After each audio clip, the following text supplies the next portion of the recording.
Assalamualaikum warahmatullahi wabarakatuh. Kali ini kita masih melanjutkan materi minggu kemarin mengenai statistika penyajian data part 2, yaitu tentang penyajian data berkelompok. Yang akan kita pelajari pada hari ini yaitu mengenai penyajian data berkelompok. Data tunggal dapat disusun dalam bentuk interval tertentu, disebut dengan data berkelompok. Penyajiannya dapat dibentuk tabel distribusi frekuensi, histogram, poligon, dan OKIF.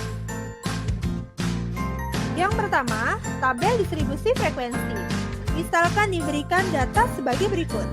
Kita akan menyusun tabel distribusi frekuensinya dengan membuat tabel yang terdiri dari dua kolom.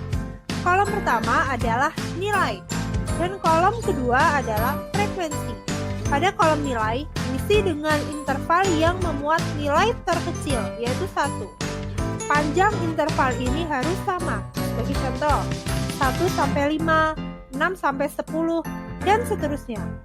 Sampai terbentuk interval yang memuat nilai terbesar, yaitu 30.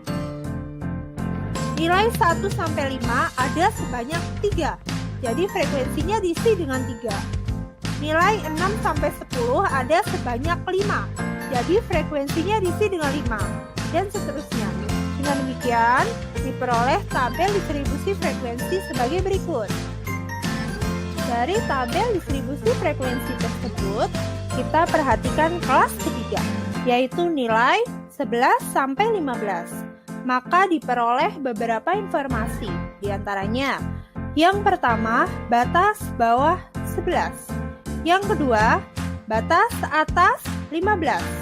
Yang ketiga, tepi bawah sama dengan batas bawah dikurang setengah sama dengan 10,5. Yang keempat, tepi atas sama dengan batas atas ditambah setengah sama dengan 15,5. Yang kelima, panjang kelas sama dengan tepi atas dikurangi tepi bawah sama dengan 5. Cara lainnya, panjang kelas adalah selisih dari setiap batas bawah kelas yang berdekatan, atau boleh juga merupakan selisih dari batas atas kelas yang berdekatan. Yang keenam, titik tengah sama dengan setengah dari batas atas ditambah batas bawah sama dengan 13. Dengan cara yang sama, kita bisa mendapatkan informasi untuk kelas-kelas lainnya. Yang kedua, histogram dan poligon. Histogram adalah diagram yang menyajikan tabel distribusi frekuensi dengan bentuk batang yang saling berimpit. Sumbu datar menyatakan tepi kelas, sedangkan sumbu tegak menyatakan frekuensi.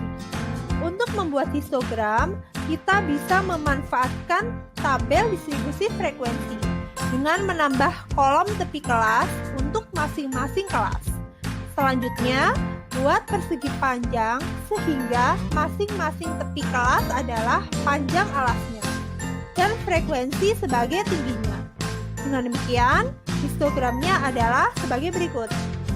Poligon frekuensi adalah diagram garis yang menghubungkan setiap titik tengah dari suatu histogram. Untuk membuatnya, kita bisa memanfaatkan histogram.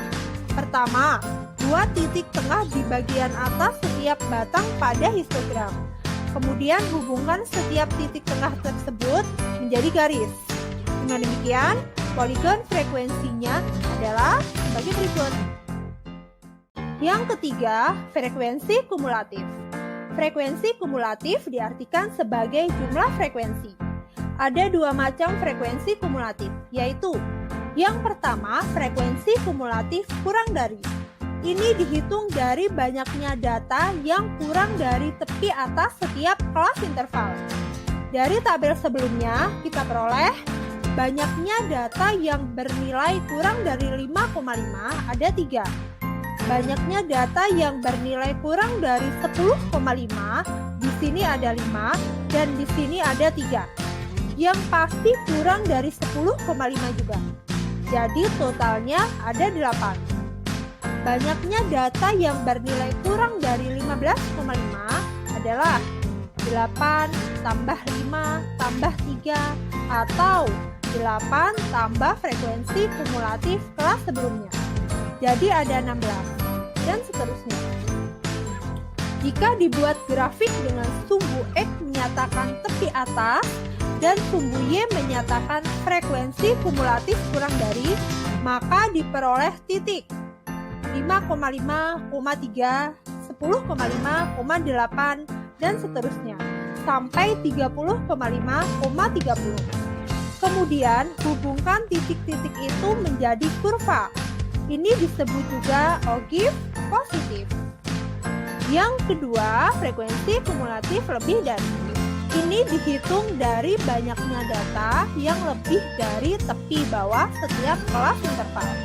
Banyaknya data yang bernilai lebih dari 25,5 ada 2. Banyaknya data yang bernilai lebih dari 20,5, di sini ada 5 dan di sini ada 2. Yang pasti lebih dari 20,5 juga.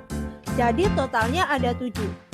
Banyaknya data yang bernilai lebih dari 15,5 ada 7 tambah 5 tambah 2 atau 7 ditambah frekuensi kumulatif kelas setelahnya.